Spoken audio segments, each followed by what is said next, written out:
नमस्कार, प्रणाम। मैं आशुतोष हूं और आप देख रहे हैं जन जन की बात का ये विशेष कार्यक्रम, कैसे सुधरेगी व्यवस्था बिहार की। आज के चर्चा में हमारे साथ जो पैनलिस्ट मौजूद हैं, मैं एक बार आप लोगों का परिचय करवाना चाहूँगा। हमारे साथ पैनल में मौजूद हैं नवनीत जी, नेता हैं जनसुराज के। इंजीनियर नमस्कार। शिवम जी दिख रहे होंगे स्क्रीन पे।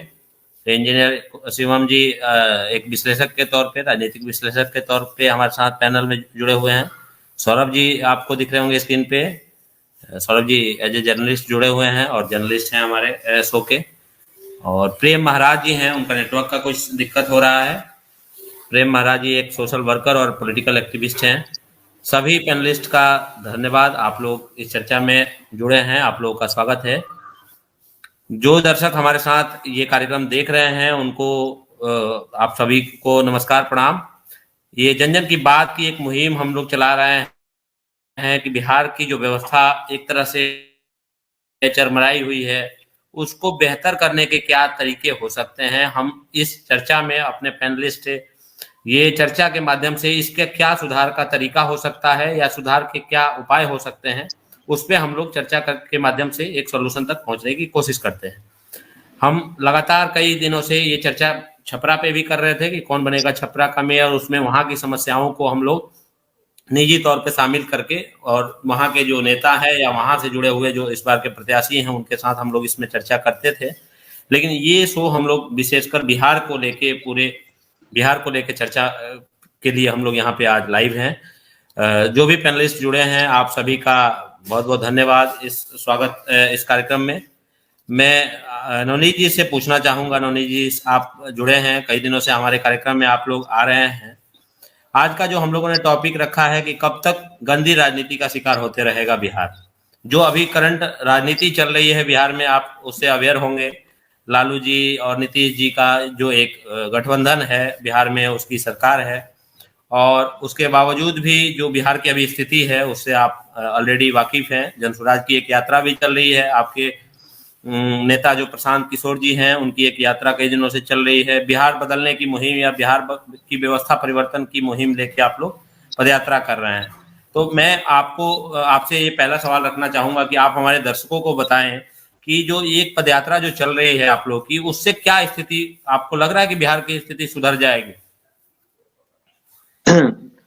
बहुत बहुत धन्यवाद आशुतोष जी। और ये सवाल पूछने के लिए, ये सवाल मुझे लगता है एक तो बिहार के लिए महत्वपूर्ण है ही, और दूसरी बात है कि पदयात्रा के बारे में जो आपने पूछा है, तो जाहिर सी बात है जब पदयात्रा जहां से गुजरती भी है वहां भी लोगों के मन में ये सवाल जरूर होता है जो आपने पूछा है कि आखिर ये पदयात्रा से हो क्या रहा है। तो सबसे पहले तो मैं ये बता दूं कि बिहार की कोई भी समस्या हमसे, आपसे या बिहार की जनता से छुपी हुई नहीं है, ये जग जाहिर है। लेकिन पदयात्रा के माध्यम से आप उसे आंखों देखा हाल उसे देखते हैं, और वो समस्या कितनी विकराल है, कितनी बड़ी है, वो हमें पता चलता है। अब हमें पता चलता है, जैसे हमको आपको पता है कि नल जल में कितना बड़ा भ्रष्टाचार हुआ, लेकिन जब आप गांवों से गुजरते हैं तो आपको फिर उसकी विकरालता का पता चलता है कि जहां पर नल जल नहीं चल रही है वहां पर उसके पाइप के फटने से एक और समस्या उत्पन्न हो गई। अगर नल जल नहीं बन पाया तो पहले से जहां से लोग पानी पी रहे थे अभी भी क्या वहीं तक जाना पड़ रहा है। ऐसे ही कुछ पलायन को लेकर भी है कि पलायन के बारे में हम और आप तो जानते हैं, पर वहां पर नीचे उतरने के बाद पता चलता है कि भाई गांव के गांव युवाओं से खाली हैं। कैसी पर्व त्योहार में क्या समस्या रहता है, क्योंकि प्रशांत जी तो पूरे 12 महीने से ज्यादा से पदयात्रा में है, उन्होंने पूरा साल देखा है, सभी त्योहार देखे हैं, सभी मौसम देखे हैं कि हर मौसम में, हर त्योहार में क्या स्थिति रहती है वहां की। तो ये विकरालता का पता पदयात्रा से चलता है। और दूसरी बात जो आपने पूछी कि भाई ये जो भ्रष्ट व्यवस्था है, लालू जी नीतीश जी की बात तो है ही, लेकिन आप इसको नीचे लेवल से देखिए। जब तक ये बिहार के जनता, हमारे आपके अंदर ये इच्छा शक्ति नहीं आएगी और दृढ़ संकल्प के साथ हम इस बात के लिए तैयार नहीं होंगे कि हमें ये बदलाव चाहिए, तब तक ये होना तकरीबन असंभव सा है। क्यों? क्योंकि जहां पार्टियों के चुनाव नहीं है, मान लीजिए मुखिया का चुनाव है, शिवम जी जुड़े हुए हैं, ये पंचायती राज के चुनाव से काफी नजदीक है और ये मुझे लगता है हर चुनाव में सक्रिय रहते हैं, मैं निजी तौर पे भी इनको जानता हूं। ये बहुत ही कम उम्र से अपनी क्षमता पे ये भी राजनीति में रहे हुए हैं। तो ये भी आपको उस पंचायती राज व्यवस्था के चुनाव के बारे में बताएंगे कि किस प्रक्रिया से वहां पर चुनाव होता है और क्या-क्या वहां पर लोगों की कैसी अपेक्षाएं होती हैं, जो 4 साल शिकायत करते हैं मुखिया का, 5वें साल जाके उन्हीं को वोट दे देते हैं। और वोट का सिर्फ एक कारण जात या धर्म नहीं होता है, पैसे, भ्रष्टाचार सब कुछ होता है। ये जानते हुए कि वो आदमी कैसा है फिर भी हम मतदान करते हैं। तो ये जन जागृति के बिना तो संभव ही नहीं है। जहाँ तक नवनीत जी, मैं सबका आप लोग का बहुत हार्दिक स्वागत करता हूँ। इस विषय पर मैं कुछ आपके तरफ रुख आप करना लोग चाहूंगा। आपसे मेरा पहला सवाल ये होगा कि जैसे नवनीत जी ने जनसुराज के बारे में बताया, या बिहार में जो नई व्यवस्था एक बनाई जा रही है प्रशांत किशोर जी द्वारा, या जिसकी चर्चा वो लगातार कर रहे हैं, उसको नवनीत जी ने रखा। मैं आपसे ये जानना चाहूंगा कि बिहार की जो स्थिति है, इसमें सभी पार्टियों को मौका मिला है कभी ना कभी सत्ता में रहने का, वो बीजेपी हो, जेडीयू हो, आरजेडी हो या कांग्रेस हो। लेकिन बिहार की जो स्थिति है उससे आप ऑलरेडी वाकिफ हैं, दर्शक ऑलरेडी वाकिफ हैं। तो आपको क्या लग रहा है कि बिहार को जो मतलब बिहार की जो स्थिति है उसका कहीं ना कहीं बिहार जो राजनीति का शिकार तो नहीं हो गया है? जी बिल्कुल, आपका एक सही बात है कि जो भी पार्टियों की सरकार बनी, विकास के मुद्दे पर तो वोट मांगते जा रहे हैं, सामाजिक सुधार के मुद्दे पर वोट मांगते रहे हैं, या लालू जी की सरकार हो या नीतीश जी की सरकार, विकास के मुद्दे पर वोट। लेकिन उन लोगों ने विकास के पैरेलल उसमें एडमिनिस्ट्रेशन में विकास को छोड़कर उन्होंने अपनी राजनीति की कुर्सी बचाने या कुर्सी के खेल खेलने में लगे रहे। इसके कारण बिहार के जनता को ये खमियाजा हमेशा भुगतना पड़ता है। और इसमें बिहार का तो मुद्दा हमेशा उठते रहता है विकास के लिए, लेकिन जो विकास ग्राउंड लेवल पर होनी चाहिए वो कुछ सालों में हुआ। नीतीश जी आए, उसमें बहुमत में आए थे कुछ, उसके बाद फिर आप देखिएगा अगले 10-15 सालों से तो 7 बार मुख्यमंत्री बने और आए। तो क्या आपको ऐसा लगता है जो 7 बार मुख्यमंत्री बिहार का चेंज हो और बने, उसमें क्या जनता और विकास के ग्राउंड लेवल पर कोई जा सकता है? ये एक हम लोग को अभी इधर देखने को मिल रहा है। प्रशांत जी जो यात्रा शुरू किए हैं एकदम गांव-गांव जाकर, यहाँ तो रूम में, ऑफिस रूम में बैठ कर बिहार की नीतियों को बना लिया जाता है। तो ग्राउंड लेवल में तो किसी की सहभागिता रहती नहीं है। हम लोग चुनाव लड़ते हैं, हम लोग तो पंचायत स्तर से आए हुए हैं, लेकिन हम लोगों की बातों को उस सदन तक पहुंचाने के लिए कोई प्रतिनिधि या किसी को उसमें सम्मिलित नहीं किया जाता है। ऐसे ही योजना बनती है जो अफसरों तक या ऊपर तक ही सीमित रह जाती है। इसमें कहीं न कहीं बिहार के लोगों को जो भी सरकारें हैं उसमें खमियाजा भुगतना पड़ रहा है, और भुगतना ही पड़ेगा अगर जन जागृति नहीं आएगी लोगों में। तो ग्राउंड और जो भी है, जैसे मान लीजिए जो आपका कृषि है, आज के समय में कृषि, ठीक है, कृषि पर हमको लग रहा है 25-30 हजार करोड़ का बिहार सरकार का बजट है। लेकिन खेत जो लैंड है हमारा, लैंड कॉन्सिलेशन नहीं होने के कारण किसी भी व्यक्ति के पास एक जगह कोई भी भूमि उपलब्ध नहीं है जो ताकि खेती कर सके। और सब स्टेट में है, आप मध्य प्रदेश में चले जाइए, महाराष्ट्र में चले जाइए, गुजरात में चले जाइए, उस सब जगह सर्वे और लैंड कॉन्सिलेशन हो गए हैं, लेकिन बिहार में आज तक नहीं हुई। इसका और इससे आपराधिक घटनाएं भी बढ़ रही है। 50% आपराधिक घटनाएं 60% बढ़ने का कारण यही है, ताकि कहीं ना कहीं सरकार विफल है इस पर। कोई भी सरकार हो, ये नीतीश हो चाहे ये भी सरकारें हो, ये कभी ग्राउंड लेवल पर काम करने का ही सोचती ही नहीं है, और सोचने का तात्पर्य भी नहीं है, क्योंकि वो तो अपने मुख्यमंत्री, आप हमेशा न्यूज चैनलों में देखिएगा, हर एक 15 दिन पर आता है 15 दिन में सरकार इसकी चली जाएगी, इसकी आ जाएगी। तो कहीं ना कहीं इसमें अस्थिरता का कारण है, विकास में अवरुद्धता। बिल्कुल। मैं सौरभ जी को चर्चा में शामिल करना चाहूंगा। सौरभ जी, आप लगातार ग्राउंड रिपोर्टिंग के माध्यम से बिहार की कमियों को या बिहार की जो स्थिति है उसको दिखाते रहे हैं। मैं आपसे जब बस ये जानना चाहूंगा कि बाकी प्रदेश जो हैं, या बाकी प्रदेशों में भी राजनीति सेम ही है, बाकी प्रदेश जब आजाद हुए देश भी आजाद हुआ, लेकिन ऐसा मुझे लगता है कि बिहार के जो लोग हैं कहीं ना कहीं वो लोग भी अपनी समस्याओं को छोड़ के मतलब जात पात या धर्म मजहब वाली राजनीति में ज्यादा फंस जाते हैं क्या? सौरभ जी, आपकी आवाज नहीं आ पा रही है।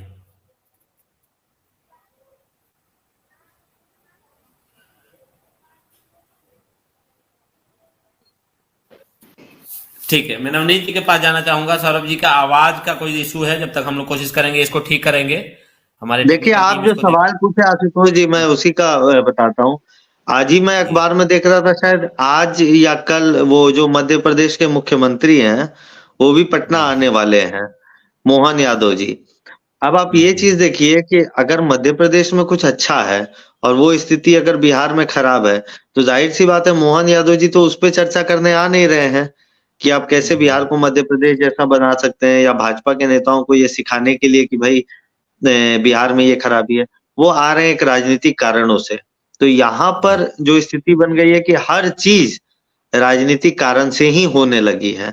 जैसा शिवम भाई बताए हैं, उसमें का एक अंश आप लीजिए कि हर दिन आप अखबारों में देखते हैं, इसकी सरकार जाएगी, उसकी सरकार आएगी, आज गठबंधन बदलेगा। ये मुझे नहीं लगता है कि देश के किसी अन्य राज्य में रोज की हेडलाइन कुछ इस प्रकार की होती होगी जो यहाँ पर है। तो ये एक जो राजनीतिक अस्थिरता एक कारण है बहुत बड़ा विकास में रुकावट का, खासकर बिहार में। आप देखिएगा कि केंद्र का भी जब चुनाव होता है, तो भाजपा बड़ी जोर शोर से इस बात को उठाती है कि भाई हमें सशक्त सरकार चाहिए। तो कहीं ना कहीं जनता इस बात को जानती है कि अगर एक सशक्त नेतृत्व नहीं होगा, तो अनस्टेबल गवर्नमेंट के साथ डेवलपमेंट थोड़ा एक मुश्किल इशू हो जाता है। कोलिशन गवर्नमेंट में भी ऐसा देखा गया है, जहाँ कॉन्फ्लिक्ट ऑफ इंटरेस्ट होता है। तो सेम चीज है यहाँ बिहार के साथ भी। लेकिन इसका जो भी खामियाजा है वो तो लगातार बिहार के लोगों को ही भुगतना पड़ रहा है। लेकिन फिर भी बिल्कुल। यहाँ के जो लीडर्स हैं, ना कभी उन्होंने कोशिश किया, ना उन्होंने प्रयास किया कि बिहार की जो स्थिति है उसको ठीक किया जाए, ना कभी जनता ने भी उस तरह से सोचा कि बिहार की जो स्थिति है, हम कब तक आखिर उस चीज का शिकार होते रहेंगे जिसकी स्थिति हमारी लगातार 50 सालों से, अगर पलायन का मुद्दा है तो आज का मुद्दा तो है नहीं, लगातार 50 तो साल इसमें 60 साल से बिहार के लोग पलायन करते रहे हैं। स्वास्थ्य व्यवस्था की जो स्थिति है वो भी आज का मुद्दा नहीं है, काफी दिनों पहले का ही मुद्दा है। तो मैं बस ये जानना चाहता हूँ, या आप हमारे दर्शकों को ये बताइए कि एक किसी आदमी को जिम्मेदार माना जाए तो वो कौन हो सकता है बिहार की जो स्थिति है उसको लेके? इसमें हम जिम्मेदार मानेंगे जयप्रकाश नारायण जी के समय से। आप देखिए तो उसके 1970 के पहले बिहार की स्थिति लगभग कुछ ठीक ठाक थी, लेकिन जब जयप्रकाश नारायण के जो आपको संपूर्ण क्रांति और जो इंदिरा गांधी के विषय 1977 में हुआ, जो दो लाल हमारे पैदा हुए बिहार के, लालू प्रसाद, माननीय लालू प्रसाद यादव जी और नीतीश कुमार जी, और उनके सहयोगी रहे आपके रामविलास पासवान जी। तो रामविलास पासवान और ये लोग कभी भी मजहब और जात के ही राजनीति करते आ रहे हैं। आप एक समय देखे होंगे जब 2005 में चुनाव हुआ था, 2005 में तो 29 सीट आई थी, उसी समय से मजहब की राजनीति, और उससे पहले भी है। तो बिहार के जनता कहीं ना कहीं इतना ना जहर घोल दिया गया है, मजहब और जाति का जहर जो बिहार के जनता में घोल दिया गया है, इससे कहीं बाहर का अदर स्टेट में भी जाइएगा तो लोग कहता है बिहार का कुछ नहीं होने वाला है, वहाँ खाली जात चलता है भाई, वहाँ मजहब चलता है। तो इसी बड़ी मुहिम को आज भी कह रहा है लोग। प्रशांत किशोर जी की जो पदयात्रा चल रही है, तो बहुत लोग ऐसे 100 में से ऐसे 60% लोग आपको ऐसे कहने वाले मिल जाएंगे, ये बिहार है बाबू, यहाँ कुछ नहीं करने वाला है। लेकिन उनका अनुभव बहुत काफी है, कई स्टेट में लोकसभा चुनाव से लेके और विदेशों में भी बहुत अच्छे काम किए हैं। और इस पदयात्रा को जो सकारात्मक तरीके से जो चला रहे हैं और अच्छी रिजल्ट जा रही है, इनका भी कहना है, प्रशांत जी का भी कहना है कि समाज की जगाने की एक सतत प्रयास है और धीमी गति से चलने वाली प्रयास है। और इसको हमको आशा है कि पदयात्रा और ये आप लोग के मुहिम और नौजवानों के सोच धीरे धीरे बदल रही है, अब बदलेगी और बिहार की आगे व्यवस्था सुधरेगी। नवनीत जी कुछ कहना चाहते हैं? नवनीत जी जो आपका जो क्या आपने मानना है? जो जो आपने सवाल पूछा था, उसमें मैं थोड़ा सा विस्तार करके बताता हूँ कि नेताओं की गलती तो है ही, लेकिन उसके साथ दो और गलती है। एक तो सही लोगों की गलती है, जो चुप बैठ गए तो उसके वजह से प्रभाव खराब लोगों का ज्यादा बढ़ गया। दूसरी बात है, जो सही बात है उसको जनता तक पहुंचने का जो माध्यम है, वो कहीं ना कहीं सही लोगों का कमजोर है, गलत लोगों का वो ज्यादा तेज है। ऐसे नेगेटिविटी फैलती ज्यादा जल्दी से है, ये एक नॉर्मल सी भी बात है। लेकिन आप इसके अलावा देखिए, आज देखिए छपरा में चुनाव हो रहा है, कहीं न कहीं फिर से धर्म और जात का मुद्दा यहाँ पर आ गया। तो इसके 2 कारण हैं, एक तो पहले से जनता इस माइंडसेट की है, ये तो बात है ही। वो उम्मीदवार जानते हैं कि अगर इस नाम पे हम ले आए, तो इससे मुझे लाभ है। दूसरी बात ये भी है कि जो अन्य उम्मीदवार हैं, जो विकास का दावा कर रहे हैं या शायद कुछ अच्छे भी होंगे, उनका जनता के साथ संपर्क या ये समझाने की बात या मेरे आप आज आपने एक प्रयास किया है आशुतोष जी, इसकी मैं बहुत सराहना करता हूँ आपसे लगातार पीछे भी कभी बात होती है तो मैं बहुत तारीफ करता हूँ कि भाई आपने ये मुहिम शुरू किया और जैसे कि अभी शिवम भाई बता रहे थे कि बिहार में ज़्यादा लोग बोलते हैं ये नहीं चलेगा। मुझे पक्का विश्वास है कि आपको भी बहुत लोग कहते होंगे कि भाई ये सब करने से क्या होगा? लेकिन कहीं न कहीं आपके अंदर की जो विश्वास है, आप जानते हैं कि किसी न किसी दिन ये छोटा-सा ये छोटी-सी आपकी लगाई हुई चिंगारी ही आग करेगी, इसी विश्वास से सब आदमी काम करता है। तो आज भी देख लीजिए कि जो विकास की बात करने वाले लोग हैं, वो कहीं न कहीं या तो छुप गए हैं, उनकी आवाज़ छुप गई है या उनका प्रभाव कम है। इसलिए वो धर्म और जाति का मुद्दा आ गया। तो अगर जैसा आप एक बिहार के लिए प्रयास कर रहे हैं, अगर हम भी कल से ये प्रयास करने लगे, जो भी सही लोग हैं, शिवम जी अगर अपने जगह पे प्रयास करने लगे, तो ज़ाहिर-सी बात है समय तो लगेगा, लेकिन निश्चित इसमें परिवर्तन आएगा और 90 के बाद बिहार में शायद इस प्रकार का प्रयास कोई नहीं किया। बात लालू जी, नीतीश जी की तो है ही, साथ ही साथ ये भी बात है कि कोई भी सरकार किसी भी व्यक्ति की हो और इतने लंबे समय तक निरंकुश अगर चलते रहे, अगर हमारे आपके अंदर ये डर ही खत्म हो जाए कि हम कल हट भी सकते हैं, तो ज़ाहिर-सी बात है कि सत्ता पाने के बाद और एब्सोल्यूट पावर के बाद तो भाई हम और आप भी पागल हो सकते हैं। और जयप्रकाश की जहाँ तक बात है कि जयप्रकाश से निकले हुए ये नेता हैं, तो जयप्रकाश का आंदोलन 77 में 74 से 77 में हुआ और लालू जी और नीतीश जी 90 के बाद ये लोग नेता उभर के आए। तो हम ये भी नहीं कह सकते कि जयप्रकाश की चॉइस यही होते हैं। लेकिन जयप्रकाश के आंदोलन से ये लोग नेता बने और उसके बाद किसी प्लेटफ़ॉर्म पा जाने के बाद ये इतने ऊपर आ गए और बिहार की जनता ने इन्हें फिर एब्सोल्यूट पावर दिया विदाउट क्वेश्चन्स, विदाउट अकाउंटेबिलिटी। कोई इनसे सवाल-जवाब का ज़्यादा माहौल नहीं रहा। आज मैं आपको एक छपरा की बात बताता हूँ। यहाँ समस्या ये नहीं है कि नेतृत्व खराब है, एमएलए काम नहीं कर रहा है, एमपी काम नहीं कर रहा है, ये तो है ही बात। लेकिन इससे बड़ी बात ये है कि जो इनसे चुनाव हारा, जो विधानसभा में चुनाव हारता है, जो लोकसभा में चुनाव हारता है, वो कभी आता ही नहीं है। यहाँ पर लोकसभा में आप जानते हैं कि रूडी जी से लालू जी का परिवार लड़ता है या एक बार उनके समधी लड़े चंद्रिका राय जी, उसके पहले राबड़ी जी। आप बता दीजिए जो 2014 के बाद राबड़ी जी कभी छपरा में आई हों? लालू जी बीमार पड़ने के बाद, जेल जाने के बाद तकरीबन सामाजिक जीवन से बहुत दूर हो गए, लेकिन तेजस्वी, तेजप्रताप, मीसा भारती, उनके परिवार के तो सब लोग राजनीति करते हैं, लेकिन इस क्षेत्र में कोई नहीं आया। पप्पू यादव जी ने जब उजागर किया राजीव प्रताप रूढ़ी का मामला एम्बुलेंस का, तो किसी का सहयोग उन्हें नहीं मिला। तो कहीं न कहीं एक डर है कि अगर मैं किसी और को समर्थन दे दूं सही बात पे भी, तो कहीं उसका ग्राफ ना बढ़ जाए। तो ये पूरा हर काम ही राजनीतिक अपनी बस पॉपुलैरिटी को बनाए रखने के लिए होता है, यही नुकसान है बिहार का। लेकिन लेकिन जैसे कि आपने बताया कि मान लीजिए कि ये सभी जो नेता हैं वो बीजेपी जेपी मूवमेंट के निकले हुए लीडर हैं, लेकिन अभी जो जनता के ही हाथ में तो पावर है, कॉन्स्टिट्यूशन तो आपको ही पावर दे रहा है कि आप वैसे नेताओं को चुनिए जो आपके काम को करे या जो आपके अधिकारों का प्रोटेक्शन करे। इसमें कहीं ना कहीं आप जी जी इंजीनियर शिवम जी बोलना चाह रहे हैं। शिवम जी, इसमें बात आपकी बिल्कुल सही है, लेकिन 1970 और 77 से हम लोग का एजुकेशन सिस्टम इतना बिहार का खराब हो गया है। आपको जानकारी होगा जो पिछले इंडेक्स में सबसे अनपढ़, सबसे साक्षरता दर सबसे बिहार के नीचे थी। आज के डेट में एजुकेशन स्तर, एक भी यूनिवर्सिटी बिहार में सही ढंग से आप पूछे तो काम नहीं कर रही है, एक भी यूनिवर्सिटी। और इसका खमियाजा आने वाली दोनों सरकारें का देन है। इसमें बिहार की जनता को, अगर किसी को आप शिक्षा ही नहीं दीजिएगा तो अपने अधिकार को क्या समझेगा। बिहार को राजनीति की फैक्ट्री बना के छोड़ दिया गया है और मजदूर की फैक्ट्री बना दिया गया है पिछली सरकारों के द्वारा। सबसे बड़ी बात है, अच्छा सर भाजपा भी आई तो इसके लिए कोई विशेष ठोस कदम आज तक नहीं उठाई।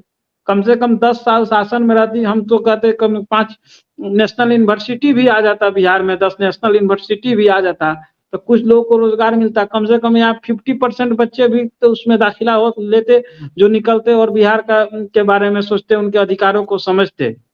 लेकिन इसमें कहीं ना कहीं केंद्र सरकार और यहाँ के नेताओं की मिली जुली, हम कहेंगे यहाँ जो भी कथाकथित नेता हुए, जो भी हुए, और केंद्र सरकार के भी हुए, उन लोगों को कहीं ना कहीं हमको मेरे समझ से ये रहता है कि बिहार को मजदूर एकती की फैक्ट्री बना कर रखना है, इसमें कोई बदलाव नहीं करना है।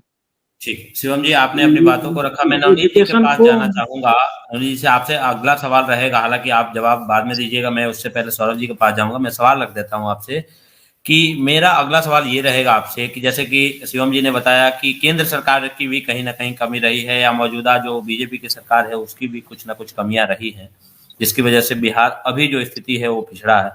हम लोग जो देखते हैं लगातार मीडिया चैनलों में या लगातार जो भी सोशल मीडिया प्लेटफॉर्म है कि मोदी जी का जितना दौरा होता है या जितना कोई मतलब बड़े कार्यक्रम जो होते हैं वो आप गुजरात सेंट्रिक कर रहे हैं, बड़े आप विकास के काम गुजरात सेंट्रिक कर रहे हैं।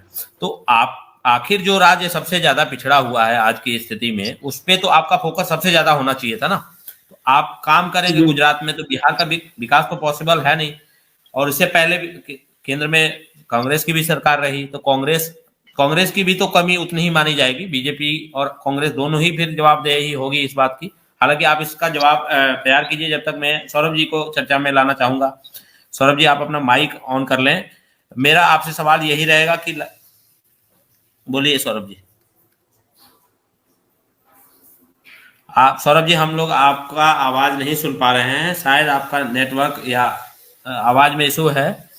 मैं अपने सवाल की तरफ जाना चाहूंगा। नवनीत जी आपसे मेरा सवाल, जैसे कि मैंने आपसे पूछा था कि केंद्र की जो कमियां हैं, केंद्र सरकार की जो कमियां हम लोग लगातार गिना रहे हैं, तो उसमें मौजूदा जो बीजेपी गवर्नमेंट है उसके साथ साथ सेंट्रल की गवर्नमेंट की, सेंट्रल में जो पहले कांग्रेस की जो सरकार रही उसकी भी तो कमी मानी जाएगी। बिल्कुल बिल्कुल। और इसके साथ आप समझ लीजिए कि यूपीए 2 की तो मैं बात नहीं करूंगा, लेकिन यूपीए 1 का मुझे जो बातें याद हैं, और इसके लिए कहीं कुछ पढ़ने जाने की जरूरत नहीं है, ये हमारे आपके सामने की बात है कि कहीं ना कहीं वो इच्छा शक्ति कुछ मंत्रियों में थी। हम आज भी रघुवंश बाबू का नाम लेते हैं, रघुवंश बाबू की देन है ये जो प्रधानमंत्री सड़क योजना के तहत गांव-गांव में सड़क बन गई। उनका एक विशेष फोकस रहा बिहार के तरफ कुछ फंड्स को ले आने का, योजनाओं को ले आने का, बिहार सेंट्रिक कुछ प्लान्स बनाने का। आज जितने भी केंद्रीय मंत्री हैं, आप किनकी चर्चा करते हैं? आप किसी की चर्चा नहीं करते हैं, क्योंकि वैसा कोई किसी का कार्य नहीं है। आपको याद होगा, आप ही ने एक कार्यक्रम किया था आशुतोष जी, विदेश से लीबिया से जो जुड़े हुए थे व्यक्ति, प्रोफेसर साहब जो फंसे हुए, उसमें मैंने एक बात का जिक्र किया था। मैंने कहा था कि भाई सुषमा स्वराज जब मंत्री थी तो उस मंत्रालय की चर्चा होती थी। अब आप एक्सटर्नल अफेयर्स मिनिस्ट्री की कितनी चर्चा देखते हैं? तो जब उस काम, अब लालू जी के 15 साल के शासन को छोड़ दीजिए, अब लेकिन जब वो रेल मंत्री थे तो इस बात को मानना पड़ेगा कि कुछ एक्टिविटी उन्होंने दिखाई। काम कम ज्यादा या जो भी कहिए, जब मंत्री एक्टिव होता है, लगातार लोगों से किसी तरह से जुड़ने का प्रयास करता है, तो वो एक मंत्रालय फोकस में आता है। उसके कारण भी बहुत एक्टिविटी बढ़ती है। आज अगर अश्विनी वैष्णव जी अगर 1-2 कार्यक्रम कर दे, कुछ अच्छा कर देते हैं, तो हम ही और आप इतने जागरूक हो जाते हैं, एक्टिव हो जाते हैं। रेलवे की छोटी सी भी गलती उनको ट्वीट करने लगते हैं। एक कंप्लेन का कोई अगर पोर्टल निकल आता है, कोई ऐप निकल आता है, तो हम लोग शुरू कर देते हैं उस पे कार्य। तो ये मंत्रियों की जिज्ञासा है। अब जैसे लोगों को आपने मंत्री बनाया है बिहार से, आप बता दीजिए, आज आप किसी मंत्री का नाम याद नहीं कर सकते, उसकी कोई विशेष योजना उसने बिहार के लिए लाई ही नहीं। तो ये केंद्र की विफलता रही। दूसरी बात, जो यहाँ पर सत्ताधारी सरकार रही लालू जी के टाइम पे, लालू जी और अभी नीतीश जी, 2004 के मैं बात कर रहा हूँ, उसके पहले की नहीं। तो कभी विशेष राज्य का दर्जा सिर्फ चुनाव के ही टाइम पे एक्टिव रहता है। अगर आज नीतीश जी तेजस्वी के साथ हैं और दोनों मिलकर विशेष राज्य की दर्जा की बात करते हैं, तो उनको तो पूछना चाहिए कि यूपीए के टाइम में लालू जी ने क्यों नहीं मांग की, और नीतीश जी ने भी फिर चुनावी साल को क्यों चुना। नीतीश जी कहाँ दिल्ली जाते हैं, कभी तो प्रधानमंत्री से मिलते हैं इस बात के लिए कि भाई बिहार को विशेष राज्य का दर्जा चाहिए। अब जब गठबंधन से अलग हो गए तो विशेष राज्य का दर्जा चाहिए। तो केंद्र की तो उदासीनता है ही। बिहार को सुधारने के लिए केंद्र से आपको एक लिंक तो अच्छा बनाना ही पड़ेगा, क्योंकि आप इतने पीछे हो गए हैं, किसी समय में नहीं थे। आज मैं आपको बताऊं, बंगाल को आप देख लीजिए, उड़ीसा को देख लीजिए, तेलंगाना को देख लीजिए, आंध्रा को देख लीजिए, तमिलनाडु को देख लीजिए, उन्हें केंद्र की बहुत ज्यादा, वो केंद्र की तरफ आस से नहीं देखते हैं। इसीलिए आप वहां पर देखिए, केंद्र से वो दो दो हाथ के लिए हमेशा तैयार रहते हैं। लेकिन यहाँ जो भी केंद्र से दो दो हाथ के लिए तैयार रहता है, उसको साथ ही साथ ये डर भी होता है कि केंद्र फंड बंद कर देगा तो मेरा यहाँ पर काम रुक जाएगा। जो केंद्र का फीता भी काट के हम अपने विकास की गाथा दिखा लेते हैं, उसमें भी कमी आ जाएगी। जी शिवम जी, मैं इसी सवाल को लेके थोड़ा सा बदल देता हूं मैं सवाल को। जैसे मैंने पिछला सवाल जो किया था कि बीजेपी या सेंट्रल में जो सरकारें हैं उनकी कितनी कमी रही, मैं इसको थोड़ा सा बदल देता हूं। मैं सवाल ऐसे रखना चाहूंगा कि मान लीजिए बीजेपी की कमी तो है, सरकार में जो सेंट्रल में रहा उसकी भी कमी है, लेकिन बिहार में जो सांसद चुने जाते हैं, अगर बीजेपी की सरकार मान लीजिए सेंट्रल में है तो आप हमारे यहाँ से भी 16-17 सांसद हैं जो बीजेपी के हैं, और एनडीए में जब नीतीश जी साथ में थे तो उनके मतलब 39 सांसद जीते थे उस समय। तो ये 39 सांसद या मान ले केवल बीजेपी के ही जो सांसद हैं, उन सांसदों ने कितने सवाल उठाए हैं बिहार की बिहार के जो विकास के कार्यक्रम है या बिहार के विकास को लेकर संसद में? मुझे तो नहीं लग रहा कि इन सांसदों ने कोई सवाल रखा होगा। नहीं, सांसदों ने सवाल रखा है, रखते हैं सांसद, ऐसा नहीं कहा जा सकता है, रखते हैं, लेकिन वो रखते हैं विपक्ष की सवाल। वो रखेंगे जो राज्य सरकार भूमि नहीं दे रही है, राज्य सरकार ये काम नहीं कर रही है, ये राज्यपाल का मामला है। बात नहीं, जैसे नीतीश जी ने बोला कि बीजेपी आरोपित प्रत्यारोपित सवाल रखते हैं। नीतीश जी लगातार विशेष राज्य का दर्जा मांग रहे हैं, तो क्या ये जो सांसद है इनको नहीं पता है कि विशेष राज्य की दर्जा की जरूरत है बिहार को, या बिहार पिछड़ा हुआ है, इसको कोई आप अलग से ट्रीटमेंट चाहिए तब जाके डेवलपमेंट हो सकता है यहाँ पे? नहीं, आपको बात सही है, सांसद सवाल रखते हैं, हम नहीं कहते हैं जैसे अरे नहीं रखते हैं, लेकिन रखते हैं, लेकिन प्रत्यारोपित सवाल रखते हैं। उसके आरोप में वो लगाएंगे, सांसद हैं जो लोकसभा में राज्य सरकार को आरोपित करते हुए सवाल रखेंगे, और राज्य सरकार है जो केंद्र सरकार को आरोपित करते हुए सवाल रखती है। उससे सिर्फ राजनीतिकरण हो जाता है। हम तो एक दो सांसद राजनीतिकरण होता है, और विकास की बात बिहारियों के विषय में नहीं, लोकसभा राजनीतिकरण करना और विकास करना दोनों में बहुत अंतर है। तो फिर राजनीतिकरण सवाल करते हैं। क्या औचित्य रहा अगर आपने सवाल रखा, या आपकी ही पार्टी जब सरकार में है और वो काम नहीं करने, मतलब काम नहीं कर रही है, टिकट का डर है, अपने पोजीशनिंग का डर, टिकट का डर, पार्टी में अपने। अभी रूढ़ी जी ने एक दो सवाल तो अपने सरकार को इग्नोर नहीं करना चाहिए। ऐसे नेताओं को या ऐसे जो भी विकल्प के अभाव में करना चाहिए था ना, जनता को करना चाहिए कि नहीं? विकल्प का अभाव है ना, लोगों को तो विकल्प का अभाव है ना, या भाजपा को देंगे या आरजेडी को देंगे, और देते आ रहे हैं पिछले 30-40 साल से, यही खेल चल रहा है। और वो जब केंद्र सरकार अभी अब शिक्षा मंत्री का बयान सुनिएगा तो केंद्र सरकार मदद नहीं कर रहा है, और फिर अगर राज्य में आ जाती है तो राज्य सरकार मदद नहीं कर रहा है। सांसदों का यही सवाल है। एम्स हो जाए, कोई भी यूनिवर्सिटी किसी के पास लैंड यूटिलाइजेशन के लिए नहीं है, तो दोनों तरफ आरोप करते रहेंगे। फंड दे दिया गया लेकिन काम हो नहीं रहा है, फंड यहाँ से लौट के चला जा रहा है।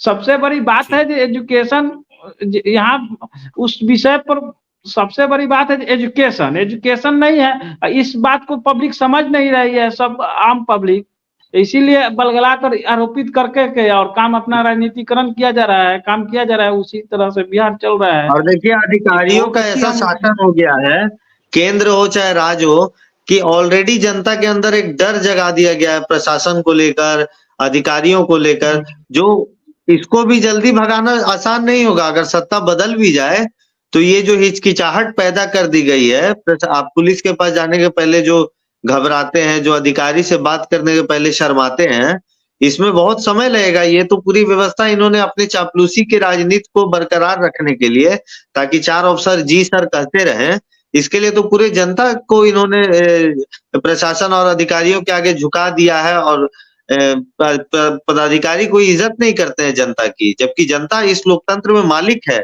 इस बात को पुनर्जीवित करना बहुत जरूरी है जनता के अंदर। जी। इस विषय पर अभी आपने कभी फुटेज देखा होगा, मैं कहना चाहूंगा जो अभी नवनीत जी का है, अभी नीतीश कुमार के कुछ दिन पहले माननीय मुख्यमंत्री जी नीतीश कुमार की 3-4 महीने पहले समाधान यात्रा निकल रहा था। उसको फुटेज को देखिएगा तो उसमें आम जनता थी ही नहीं, सिर्फ अधिकारीगण थे और उसको सिर्फ कोरम पूरा कर लिया गया। चाहे अभी जन संवाद चल रहा है सरकार का, जिसमें आप हर जगह प्रखंड स्तर पर सरकार की लगभग हमको लग रहा है हजारों करोड़ रुपए उस पर सरकार खर्च की है। उसमें 1% आम पब्लिक की इन्वॉल्वमेंट नहीं है, आम पब्लिक की कोई समस्या सुनी नहीं गई, सिर्फ सरकार के बखान की गई और सारा सरकार प्रायोजित कार्यक्रम होता है। प्रायोजित कार्यक्रम किया गया प्रखंड से। लेना चाहूंगा कि जैसे शिवम जी ने बताया कि एक विकल्प का अभाव रहा है या विकल्प का अभाव है, तो मान लेते हैं एक विकल्प के तौर पे अगर जनसुराज आता है तो क्या जनसुराज फिर वैसे नेताओं को आगे नहीं बढ़ाएगा? इसकी कोई गारंटी प्रशांत किशोर जी लेते हैं या इसकी कोई गारंटी रहेगी? जनसुराज दो बात कहता है। जनसुराज अगर आप वो उम्मीदवार जो जनसुराज तय करता है तो वो आपके बीच का ही तय करेगा, इसके लिए तो आप आश्वस्त रहिए, तो ये आरोप कोई लगा नहीं सकता है। और अगर उस उम्मीदवार को आपने वोट दे दिया तो जनसुराज अभी से सिखा रहा है, चाहे वो जनसुराज हो, चाहे राजद हो या भाजपा हो या कोई हो, अगर आपके मन लायक काम नहीं हुआ तो आप 5 साल में उसे बदलिए। ये तो चीज सिखाने की जरूरत है, ये तो हम ही बता रहे हैं, तो ये हम पे भी लागू होगा। अगर हमने 5 साल में परफॉर्मेंस नहीं दिया तो इस वजह से नहीं कि आप हमको एक बार और देखें, जैसे अभी लोग कहते हैं कि एक टर्म हुआ, एक बार और मोदी जी को देख लेते हैं। एक बार देखने की जरूरत नहीं है, पहली बार में अगर आपकी आशा अपेक्षा पूरी नहीं हुई तो उसी टाइम बदलिए। यही लोकतंत्र की खूबसूरती है। आप देखते हैं कि जिस पार्टी का जो नेता है वो इस जाल में जनता को फंसाता है, उसके कार्यकर्ता फंसाते हैं, लोगों से कहते हैं कि क्या जी आप तो पिछला बार राजद की तरफ थे, अचानक से भाजपा का गुणगान करने लगे।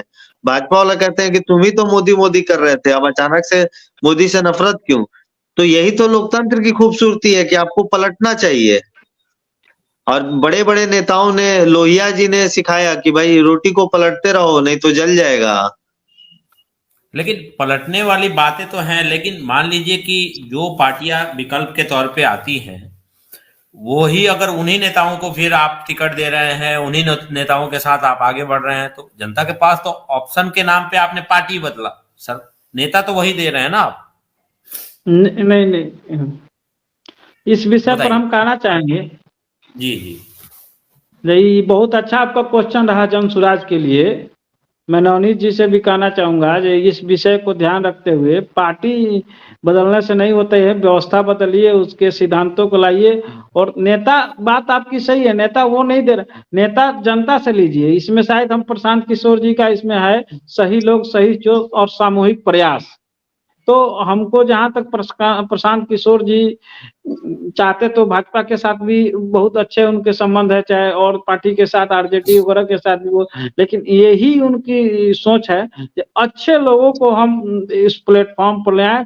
जो बिहार में एक से एक काबिल लोग हैं जो और जगह जाके कार्य कर रहे हैं, वैसे लोगों को लाए। ऐसा नहीं है कि हमको इस बात का आशा है कि वैसे नेता को नहीं लाएंगे जो उस तरीके के काम करेंगे। दूसरी पार्टी से अगर आएंगे भी तो आप समझिए, तो हमारा प्रयास यही है कि दूसरी पार्टी के भी अगर कोई आए तो वो सही आदमी आए। मैं दर्शकों से भी अनुरोध करूंगा कि आप लोग भी अपना सवाल रख सकते हैं इस कार्यक्रम में कमेंट बॉक्स के जरिए। मैं आपके सवालों को अपने जो भी पैनलिस्ट हैं उनके सामने आपके सवाल रखूंगा और कोशिश करूंगा कि उनसे भी आपके सवाल जो हैं उनका आंसर लिया जाए। और आपके भी जो सुझाव हैं, बिहार की स्थिति जो बदलेगी या उसको क्या किस तरीके से बदला जा सकता है, आप अपना सुझाव दें। जनजन की ये मुहिम लगातार इस बात के लिए प्रयासरत है कि बिहार की जो स्थिति लगातार कई सालों से बिगड़ी हुई है उसको कैसे बेहतर किया जा सकता है। और इसको बेहतर करने का एक माध्यम जो सबसे अच्छा हो सकता है वो यहाँ के जो नागरिक हैं वो एटलीस्ट इन चीजों पे सोचना चालू करें कि बिहार की जो स्थिति बिगड़ी हुई है उसको बदलने के लिए हमारे जैसे युवाओं को ही या हमारे बिहार के ही लोगों को ही प्रयास करना पड़ेगा, तभी जाके हो सकता है स्थिति में कुछ बदलाव हो या कुछ सुधार होते हुए दिखेगा। मैं नवनीत जी के पास दोबारा जाना चाहूंगा। नवनीत जी, आप कुछ बोलना चाह रहे थे, आप अपनी बातों को कंटिन्यू कीजिए प्लीज।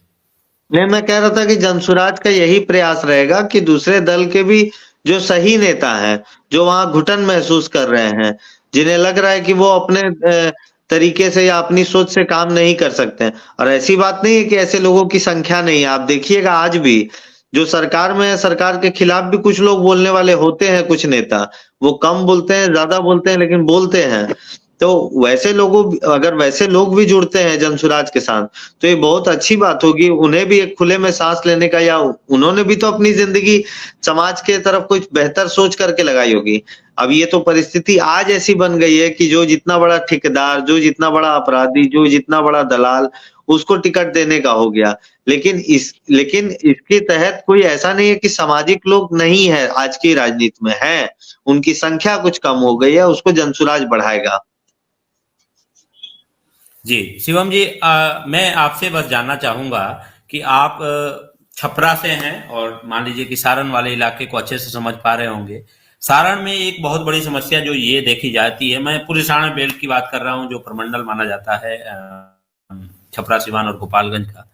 तो एक आप इतने दिनों में, मतलब एक सरकार की विफलता है कि आप इतने दिनों में एक एयरपोर्ट का भी बंदोबस्त नहीं कर पाए, जबकि ज्यादातर वहां से जो लोग देखे जाते हैं कि पलायन के तौर पे विदेश जाते हैं, सिवान वाला इलाका है या छपरा वाला जो इलाका है वहां से।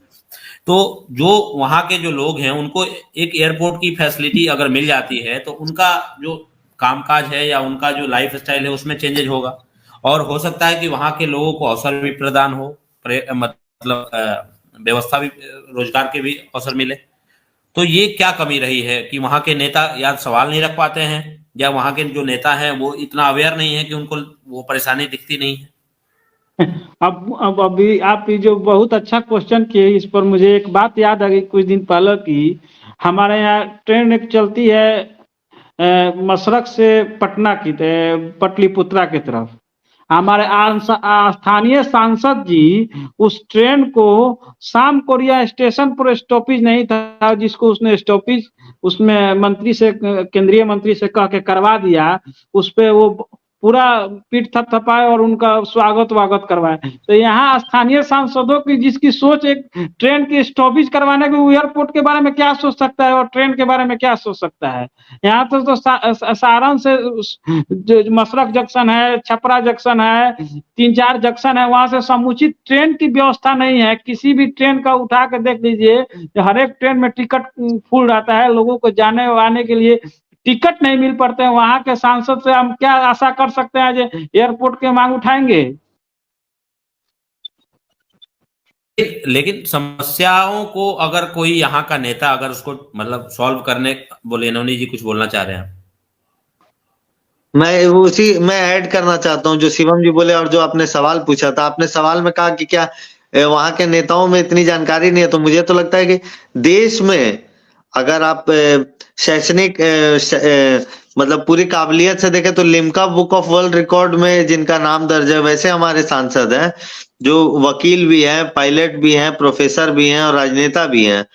राजीव प्रताप रूढ़ी उनका नाम है, और काबिलियत में शैक्षणिक तौर पर कहीं से कोई कमी नहीं है। पहली बात तो बुद्धिमत्ता में कोई कमी नहीं है, काम करने की इच्छा शक्ति में जो कमी हो सो है। और वो तो जैसे देश में सारी योग्यता में वो नंबर 1 एमपी हैं, वैसे ही काम करने में हमको लगता है शायद सबसे नीचे से पहले एमपी होंगे।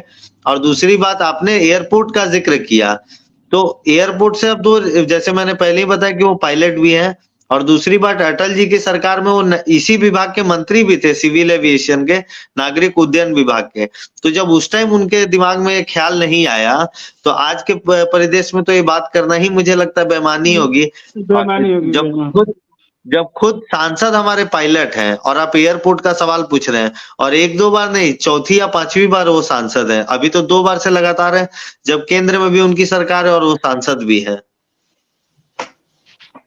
तो इस बार की जो मान लीजिए कि आने वाले समय में जो मैं एक अपने कार्यक्रम को समेटने की कोशिश करूंगा, और मैं सवाल को आखिरी तो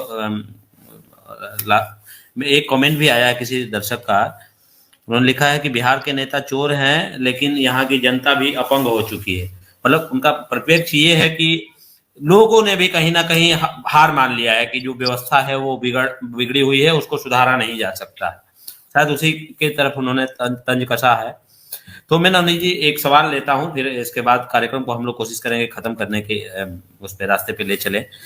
ये जो सवाल इन्होंने रखा है कि जो नेता यहाँ के चोर हैं, मतलब जनता कहीं ना कहीं जागरूक तो है, नेता को चोर बता रही है या नेता को चोर मान रही है, कहीं ना कहीं जनता को भी समझ है, लेकिन आप कमी के तौर पे क्या देखेंगे कि पब्लिक क्या कमी कर जा रही है आखिरी समय में कि आप मजबूरी में उसी नेता को चुन लेते हैं? देखिए, बिहार के लोग समझदार हैं, ये बात समझने में कोई दिक्कत नहीं, और ये सच्चाई है कि एक आम बिहारी की मैं बात कर रहा हूँ जो पढ़ा लिखा नहीं भी है, उसके भी अंदर एक अच्छी खासी बुद्धि है चीजों को समझने की, समाज को समझने की, बात विचार करने की। और उसके ऊपर से आप जो सवाल पूछ रहे हो तो राजनीतिक सवाल है। राजनीति तो पढ़ा लिखा अगर थोड़ा सा कम पढ़ा लिखा है और उसको बाकी चीजों की समझ नहीं भी है तो उसको राजनीति की तो समझ निश्चित है। तो हम तो ये लगातार ये बात उठा रहे हैं और आपको भी बता रहे हैं कि ऐसे नहीं कि कोई समझ में कमी है। आपको पूर्व में शिवम जी ने भी बताया था कि विकल्प के अभाव में, और लोग जो आशा छोड़ दिए, बात सही है, कहीं ना कहीं लोग अब आशा छोड़ चुके हैं। लेकिन अगर ये खराब हुआ है और इसका कारण बिहार के लोग हैं तो इसको सुधारने का कारण भी बिहार के लोग ही बनेंगे। बस जरूरत है उस इच्छा शक्ति को दोबारा जागृत करने की और सही विकल्प को सामने रखने की। शिवम जी आप कुछ कहना चाहेंगे जो कमेंट आया है हमारे दर्शक का उसको लेके? जी बिल्कुल, ये बहुत अच्छी उन्होंने कहा है कि बिहार के नेता चोर हैं, ये बात मैं इसको मानता हूं, लेकिन बिहार के यहाँ की जनता अपंग हो चुकी है। इस अपंग बना दिया गया है जातीय उन्माद और एथी घोड़ के। कई सालों में जो समाज सुधार के नाम पर और विकास के नाम पर जो इन जनताओं के विषय में, इन आम पब्लिक के विषय में जो जातीय उन्माद और धर्म की जो ये थी पिला कर जो इनको सच में इनको अपंग बना दिया गया है। और इसीलिए प्रशांत किशोर जी की यात्रा कर रहे हैं, लोगों को शिथिलता रूप से थोड़ा सही ढंग से समझाने का प्रयास कर रहे हैं। और एक विकल्प बहुत अच्छा, बिहार के लिए बहुत अच्छी बात है, विकल्प के रूप में खड़ा होंगे। एक नवनीत जी आपसे सवाल आया है किसी दर्शक का, लिख रहे हैं कि नवनीत जी से मेरा सवाल है, बिहार के लोग मौजूदा व्यवस्था बदलने के लिए क्या प्रयास करना चाहिए? मतलब जो मौजूदा व्यवस्था है उसको बिहार के लोगों को क्या प्रयास करने चाहिए, इनका सवाल है, अगर आप जवाब दे पाए तो। देखिए, इसमें 2-3 बात है। पहले तो बिहार की व्यवस्था बदलनी है, इसके लिए पहले खुद को मन में तैयार करना होगा। दूसरी बात, अपने हक अधिकारों को समझकर उस चीज पर आपको निर्णय लेना होगा और अपने विचार रखने होंगे।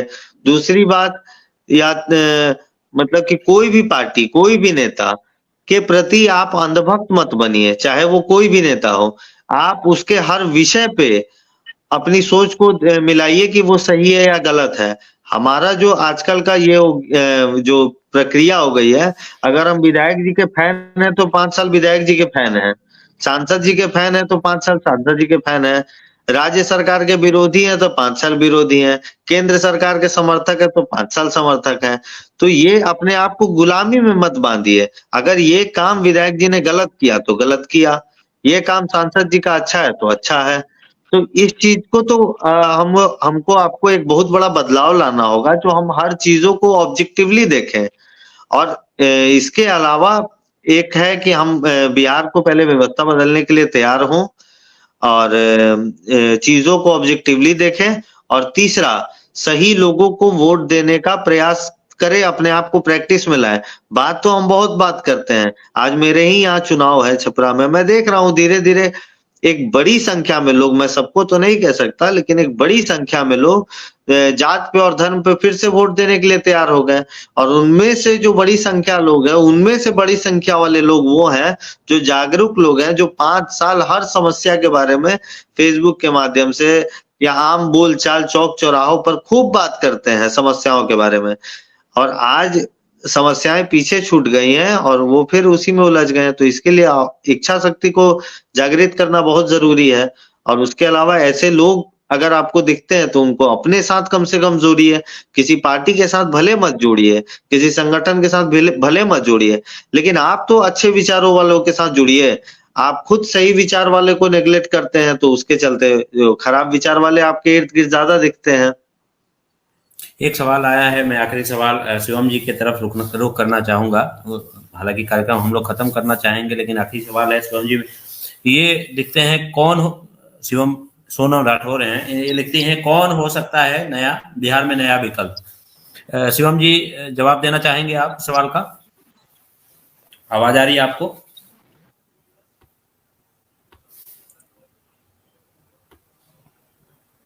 बोलिए शिवम जी, आपका आवाज नहीं आ रहा, माइक का शायद इशू हो रहा है।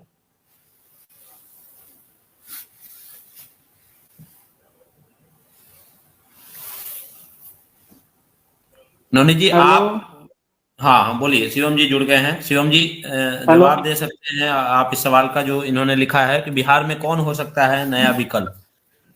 आवाज आ रही है आपकी? विकल्प के लिए एक तीसरे विकल्प के रूप में जन स्वराज एक मुहिम लेकर, अभियान के तहत एक मुहिम चला है, और ये मुहिम है बिहार के लोगों के लिए। बिहार के जन जन की भागीदारी सुनिश्चित करके बिहार के अंतिम व्यक्ति इसको इसमें व्यवस्था परिवर्तन के साथ शामिल करके इस मुहिम को, हमको लग रहा है इस पदयात्रा के थ्रू और अभियान में जन स्वराज को ही एक मुहिम जो छेड़ा गया है, इसी को पार्टी बनाकर और तीसरी विकल्प के रूप में हम बिहारियों को इसको देखा जा सकता है। और बिहार की जो स्थिति इतनी खराब हो गई है कि बिहार का विकल्प अब सिर्फ और सिर्फ बिहार के लोग ही हो सकते हैं, क्योंकि बाकी जितने विकल्प हैं उन सबको आपने आजमा लिया। तो अब अगर विकल्प बनाना है तो आपको अपना विकल्प तैयार करना होगा, आपको खड़ा होना होगा। बस मैं ये कार्यक्रम को यहीं आगे खत्म करना चाहूंगा। मैं आप पैनलिस्ट जो जुड़े हैं इस चर्चा में, मैं आप सभी का धन्यवाद करूंगा, और जो दर्शक हमें लाइव देख रहे हैं या जो हमें यूट्यूब या फेसबुक के माध्यम से हमारे साथ जुड़े हुए थे, मैं उन सभी का धन्यवाद कहूंगा। आप लगातार हमारी इस चर्चा में साथ देते रहे, हमारे साथ जुड़े रहे। एक बिहार के जागरूक मतदाता या नागरिक होने के नाते आपका भी फर्ज बनता है कि बिहार की जो व्यवस्था है, और अगर आप कहीं ना कहीं उससे पीड़ित महसूस करते हैं अपने आप को, तो आप अपने सवालों को रखिए। आप बेशक हमें लाइव देख रहे हैं या किसी और माध्यम से देख रहे हैं, लेकिन ये जरूर सोचिए कि जो बिहार की जो स्थिति है उसको बदला कैसे जा सकता है, और बदलने के लिए जो प्रयास जनसुराज कर रहा है वो क्या नया विकल्प हो सकता है, जैसे कि शिवम जी ने बताया। तो जो भी आपको उचित लगे उस पर आप अपनी राय बनाइए। आप अपने कमेंट के माध्यम से हमें सुझाव भी रख सकते हैं, और हमारा प्रयास रहेगा कि हम जब आगे कोई कार्यक्रम करेंगे तो आपके सवालों को, आपके जो हमारे पैनलिस्ट जुड़ेंगे, आपके सवालों को हम वहां रखें। आगे हम लोग जो भी कार्यक्रम लाएंगे, लगातार हमारा प्रयास यही रहेगा कि बिहार की जो बिगड़ी हुई व्यवस्था है उसको कैसे सुधारा जाए, उसी पे हमारा कार्यक्रम होने वाला है। और नए नए एक्सपर्ट जो अलग अलग विषयों के होंगे, हम आपके साथ इस चर्चा में शामिल करेंगे, जो अपने अपने मतलब जो भी फील्ड हैं उसमें एक्सपर्ट रहे हैं, वो अपनी जो व्यवस्था है या बिहार की जो व्यवस्था है उससे एक एक्सपीरियंस है कि कैसे उनको परेशानी हुई है। एक जागरूक मतदाता के नाते आप भी जो युवक या जो उस तरह का समाज सेवी जो व्यक्ति है उसको भी हम लोग चर्चा में बैठाने की कोशिश करेंगे। ये चर्चा हम केवल बड़े कोई लीडर या बड़े कोई पैनलिस्ट के साथ ही नहीं करना चाहते हैं। इस चर्चा में हम हर एक आम लोग की राय रखना चाहते हैं जो बिहार में इस व्यवस्था से पीड़ित है। आप दर्शक जो हमें यूट्यूब या फेसबुक पे देख रहे हैं, आपसे